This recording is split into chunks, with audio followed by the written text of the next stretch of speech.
The Junkman, everybody, it's me, the Junkman, coming back at you to talk Eagle Force. These die-cast military action figures were released by Mego.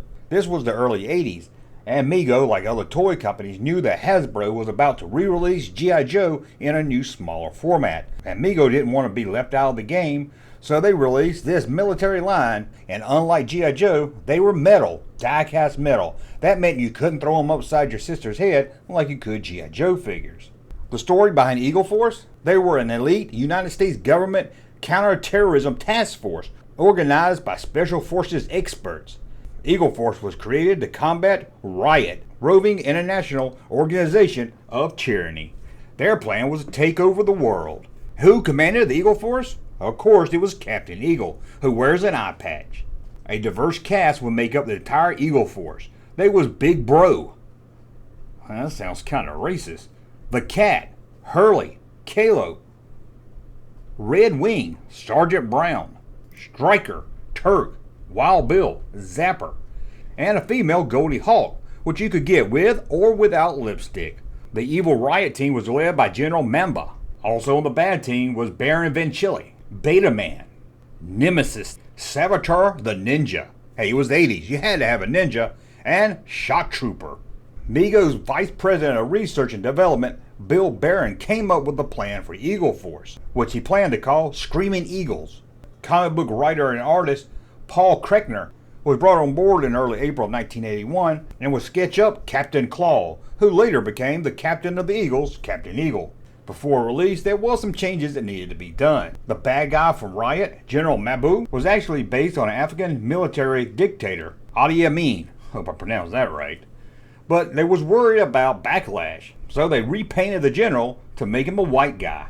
And also to avoid backlash, the Nemesis figure was not released in Europe. Figures outside the US could be found in a box style packaging, but in the US they were on the standard card back. And it was more than just action figures in this line.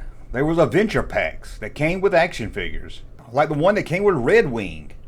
There was communication with Zapper, Ocean Patrol with the Cat, and you had Technical with Sergeant Brown. And there was also a pack of 3-pack figures. And Eagle Island playset headquarters was also released. Also released was an ambush Jeep and an Eagle Force carrier. Overall, 18 figures would be released in the line.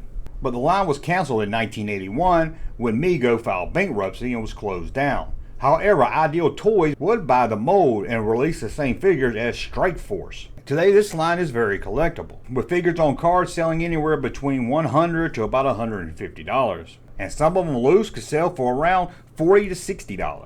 Of course, that's in really good condition. You can find other figures maybe missing some gear, maybe a little loose from being played with, between $15 to $20. But they're very collectible, not just in an action figure vintage market, but also collectors of G.I. Joe seem to really like to get the Eagle Force figures as they fit in good with the G.I. Joe vintage line. But that's a look at one of Mego's last action figure line, Eagle Force. Or maybe you prefer Eagle Force versus Riot.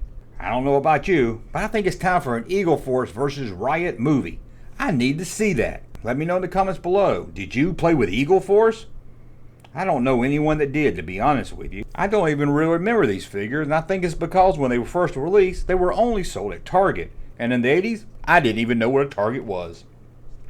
Well, I want to thank you for watching. As always, thumbs up on my content, subscribe to the channel, and we'll talk again. Destroy the Eagle Force! Head of Riot, plus Baron Von Schill, Beta Man, and Shock Trooper, each sold separately.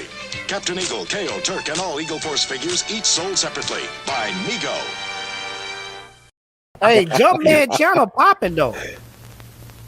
Thank you, sir, for that unsolicited testimony.